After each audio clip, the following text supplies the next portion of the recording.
네, 미국 보험 정보 시간입니다. 항상 도움 말씀 주신 분 계시죠?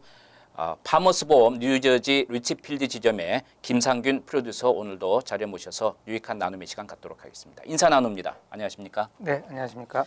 지난 시간에 우리가 주택보험을 이야기하면서 먼저 이제 약관부터 우리가 좀 살펴봐야 되는데 네. 사실 특히 주택보험은 대부분 모기지에서 그 보험료를 같이 내기 때문에 우리가 너무 소홀히 그냥 주택보험은 들어야만 한다는 인식에 아무것도 보지 않고 연결하는 경우는 사실 많이 있어요. 네. 근데 이제 우리가 자세히 살펴보면 우리가 의외로 주택보험을 통해서 많은 보상을 받을 수 있다는 걸 지난 시간에 말씀을 해주셨습니다. 그래서 약관 A, B, C 이렇게 F까지 있다고 말씀해 주셨는데 네. 다시 한번 A부터 간단하게 짚고 주택보험의 약관부터 시작을 하면서 우리가 유익한 정보를 좀 나눠보도록 하겠습니다. 네.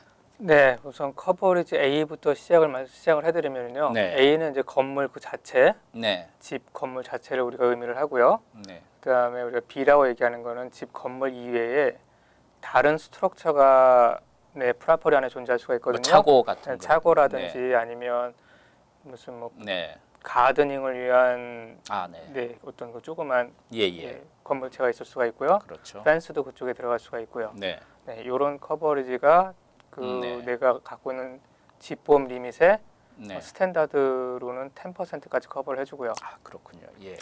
그 다음에 이제 집 안에 있는 내 물건에 대한 커버가 있습니다. 가구랄지 아니면 TV랄지 기타 그 개인 소품들을 커버를 하는 조항인데요. 네. 보통은 이제 스탠다드한 보험 조항에는 집보험 밸류의 50%까지 커버를 해주고요. 네.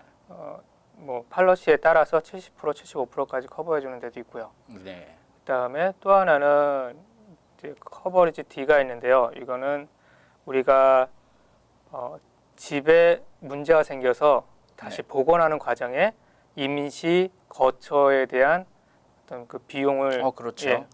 비용에 대한 그런 그 지출에 대한 거를 다시 보험회사에서 또 서포트를 해줍니다. 네. 마치 우리가 차가 사고 났을 때 그걸 이제 바디샵에 맡기면 그 기간 동안에 렌터카를 제공해 준다는 그런 개념이도 될 수 있겠네요. 네, 비슷합니다. 비슷하고요. 그다음에 이제 그 커버리지 E는 이제 책임보험 포션으로 넘어가서요. 네.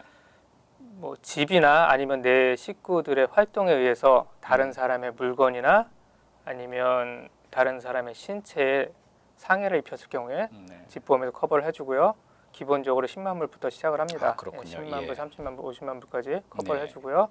그리고 마지막으로 그 다른 사람이 우리 집에서 다쳤을 경우에 응급처리 비용으로 잘잘못 가리지 않고 보험회사에서 지불하는 조항이 있는데요. 네네.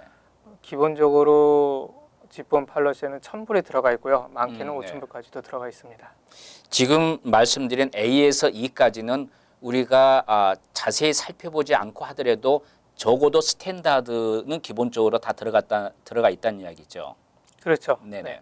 그리고 이제 내 자신이 나는 이거에 대해서는 조금 더 업그레이드 하겠다 했을 경우에는 그거에 이제 또 상응하는 보험료가 인상되면서 그걸 또 자기 결정할 수 있는 거겠고요. 네. 그렇고요.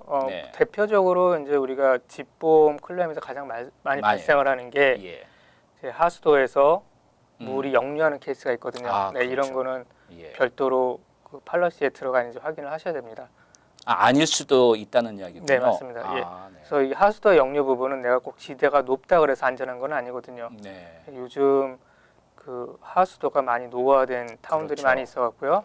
그래서 역류되는 경우가 많이 생깁니다. 이런 경우에는 집보험에 우리가 수어 백업이라는 조항이 있는데 그 조항이 반드시 들어가 있으셔야 거기에 대한 피해에 대해서 보상을 받으실 수 있으십니다. 그럼 기본적으로는 안 들어가 있다면은 만일에 그런 위험이 있다든지 했을 경우에는 지금 현재 주택보험에 들어있더라도 제가 추가로 더 보험료를 내고 그걸 들 수가 있는 건가요? 네. 그 우리가 이제 인도스먼트라고 얘기를 하는데요. 그 기본적으로 집에 있는 커버리지의 내용들은 내가 원하면 언제든지 넣을 수도 있고 또 필요 없다고 판단하시면 빼실 수도 있으십니다. 어떤 계약 기간에 관계없이 추가하고 그 다음에 제가 조금은 다른 쪽으로 좀 내릴 수도 있고 그렇다는 이야기군요. 그럼 이제 A, B, C로 들어가서 지난번에 A, B 잠깐 이야기했는데요.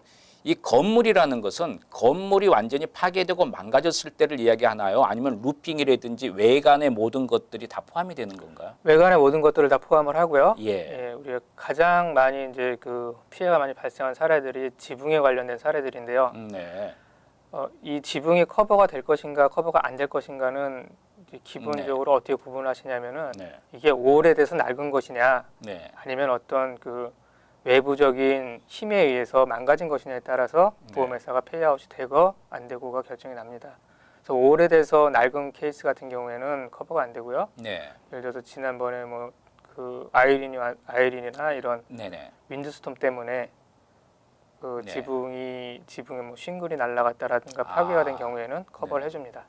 그게 이제 그 우리 지붕 보면 일반적으로 그 나무라든지 그다음에 그런 어떤 눈이 많이 내려서 아니면 비가 많이 와서 뭐 쉽게 내려가든지 바람 때문에 뭐 돌풍으로 인해서 그런 망가짐이 있다면은 그래서 이제 그걸 통해서 물이 샌다면 네, 그걸 전부 다 보상을 받을 수 있다는 이야기죠. 예 맞습니다. 네. 아, 그렇군요. 일차적인 네. 그 집의 피해 원인이 네.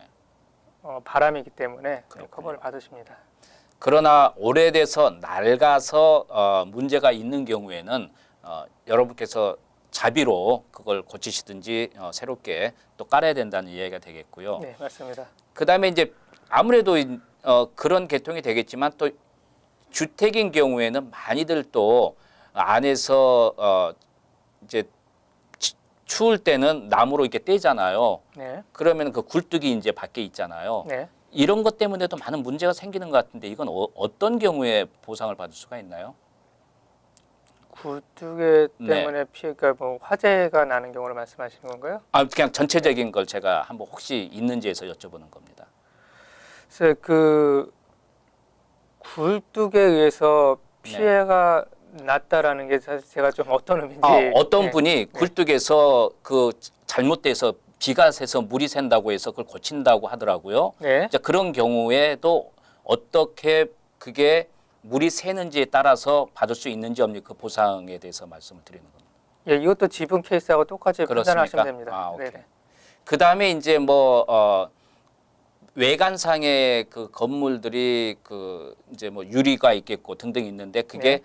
어떤 누구의 잘못에 의해서 깨진 게 아니고 바람에 아니면은 돌풍에 의해서 깨지고 이랬을 때는 이제 보상을 받을 수 있다는 그런 이야기가 되겠네요. 그러면 예, 맞습니다. 그러니까 고의적으로 네. 보험 가입자가 내 프라폴에 해를 입히지 않는 한은 그렇군요. 예, 커버를 해줍니다. 그 다음에 이제 아까 그 부속 건물을 이야기했는데요. 네. 차고 같은 경우에는 그러면은 만일에 보상을 받는 그것도 이제 뭐 루핑이 있을 수 있겠고요. 네. 그 외에 본인이 차고에다가 물건을 집어였고 차를 가다가 무슨 좀 상처가 났다든지 그런 경우는 아니겠죠. 자연재해에 의해서 어떤 문제가 생겼을 때 같이 보상을 받는 거겠죠. 일단 네. 그러니까 차량에 대한 피해는요. 네. 차 보험으로 그러겠죠. 문의를 하시면 해결이 그렇죠. 되시고요. 네. 네.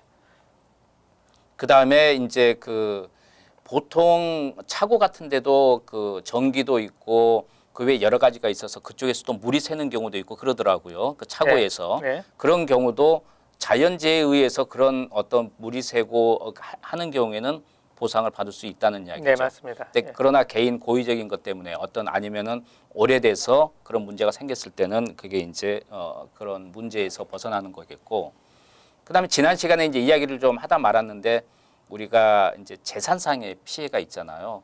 그런데 다음 시간에 다시 구체적으로 이 시간 이야기하겠습니다만은 재산상의 그 문제가 생겼을 때 어떤 걸 잊어버렸다면은 어떤 걸 도난을 받는지 사실은 보험회사는 모르는 거 아니겠어요?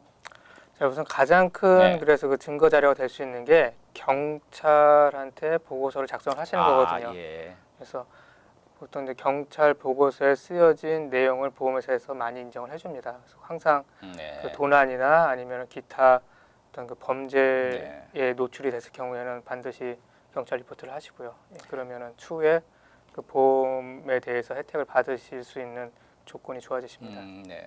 도난에 대해서는 우리가 사실은 어떤 그 경찰 행정적인 문제에서 그 도둑을 잡아야 된다는 생각이지 이걸 주택보험에서 보험을 혜택을 받는다는 건 사실은 조금 모르시는 분도 꽤 있을 것 같아서 다음 시간에 좀 더 구체적으로 이야기를 나누도록 하겠습니다. 네, 지금까지 보험정보 파머스 보험 뉴저지 리치필드 지점의 김상균 프로듀서께서 도움 말씀 주셨습니다. 오늘 도움 말씀 감사합니다. 네, 감사합니다.